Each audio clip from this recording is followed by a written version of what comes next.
샬롬 류선생의 구속사 천국열차 유도스 목사님의 신구약 성경 파노라마를 낭독하는 시간입니다. 지금은 에스라 파노라마 6장입니다. 전을 건축하여 봉헌함.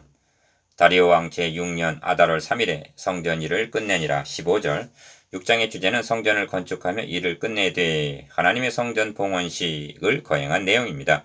1장에서 귀환하고 2장은 돌아온 자의 복이에요. 3장에서 여호와의 전 지대를 놓았으나 4장에서 중단되었다가 5장에서 다시 시작하여 6장에서 봉헌식을 거행하기 이른 것입니다. 세 단원으로 나누어집니다. 첫째 단원 1절에서 15절 다리오 왕의 조서, 둘째 단원 16절에서 18절 이스라엘 전체를 위한 속죄제, 셋째 단원 19절에서 22절 유월절과 무교절을 지킴. 첫째 단원 1절에서 15절 다리오 왕의 조서.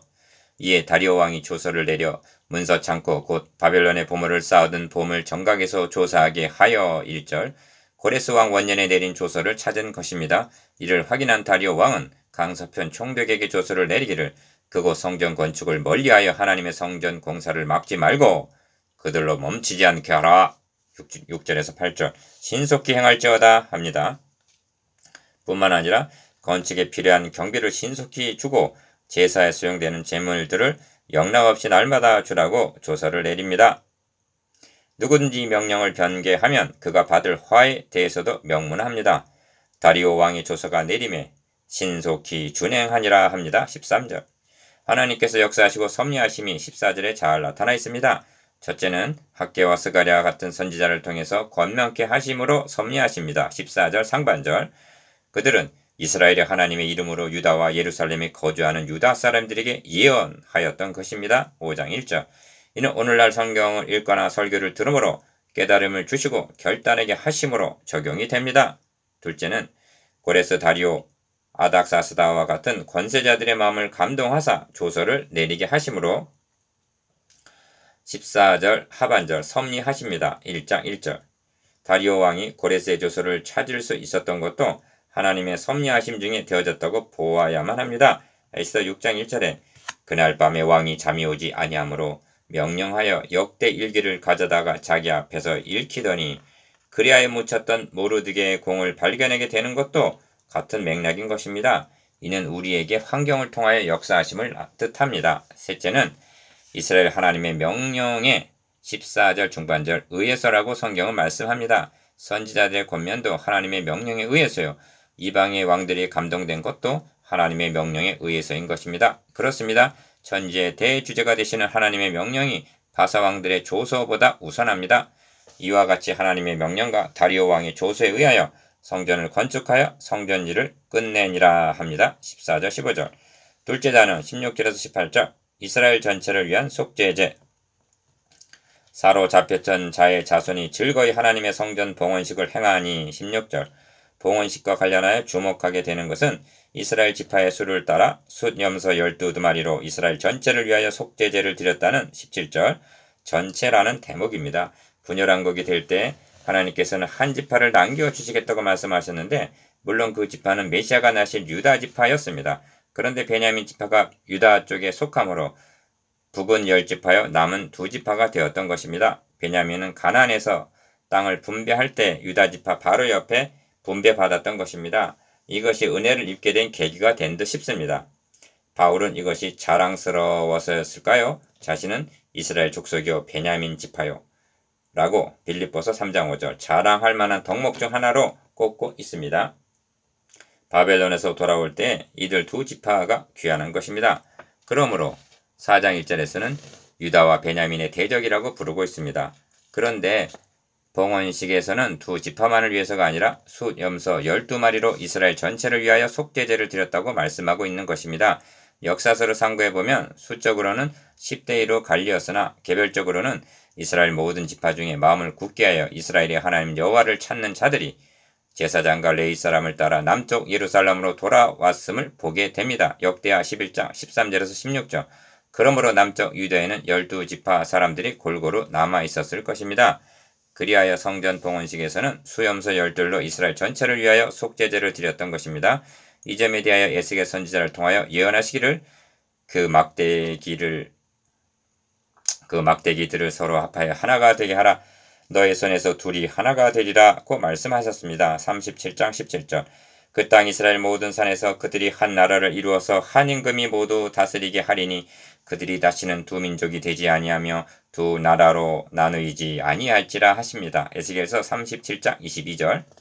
이 예언은 포로에서 귀환할 때 수염소 12로 이스라엘 전체를 위하여 속죄제를 드림으로 1차적으로 응하였습니다만 궁극적인 성취는 내 종 다윗이 그들의 왕이 되리니 그들 모두에게 한 목자가 있을 것이라 하신 에스겔서 37장 24절.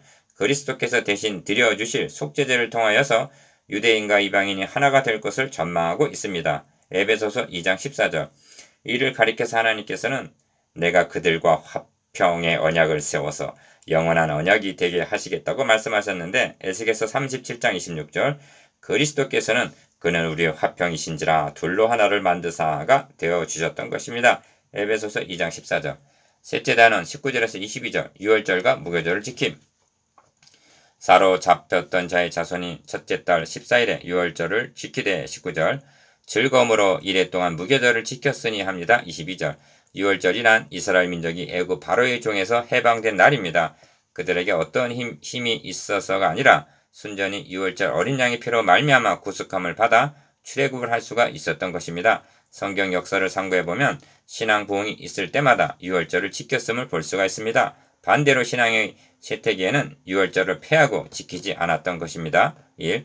이스라엘 백성 요단을 건너 꿈에 그리던 가나안에 입성하자 제일 먼저 행한 것이 또 이스라엘 자손들이 길갈에 진쳤고 그 달 14일 저녁에는 여리고 평지에서 유월절을 지켰으며 합니다. 여호수아 5장 10절. 2. 심지어 히스기야 왕 때에는 북쪽 이스라엘에도 편지를 보내어 예루살렘 여호와의 전에 와서 이스라엘 하나님 여호와를 위하여 유월절을 지키라고 역대하 30장 1절 초청까지 하는 것을 보게 됩니다. 이는 기록한 규례대로 오랫동안 지키지 못하였음이더라고 말씀합니다. 또한 요시야 왕 때는 큰 부흥의 역사가 일어났는데 요시야가 예루살렘에서 여호와께 유월절을 지켜 첫째 달 14째 날에 유월절 어린 양을 잡으니라 합니다. 역대하 35장 1절. 이제 사로잡혔던 자들이 돌아와서 하나님의 전 봉헌식을 행하고 유월절을 지키고 무교절을 지키고 있는 것입니다. 유월절과 결부된 말씀은 양을 잡으니와 20절 다 먹고입니다. 21절. 주님은 말씀합니다. 유월절 양을 잡을 무교절 날이 이른지라 내가 고난을 받기 전에 너희와 함께 이 유월절 먹기를 원하고 원하였노라. 누가복음 22장 7절에서 15절. 주님께서는 십자가를 지시기 전에 왜 그토록 제자들과 유월절 먹기를 원하고 원하셨을까요? 그것은 그동안 지켜 내려오며 유월절 양을 잡은 것이 세상 죄를 지고 가는 하나님의 어린 양이신 그리스도에게서 성취됨을 분명히 깨우쳐 주시기 위해서였던 것입니다. 또한 유월절에는 양을 잡고 그 고기를 먹으라고 명하셨는데 주님은 말씀합니다.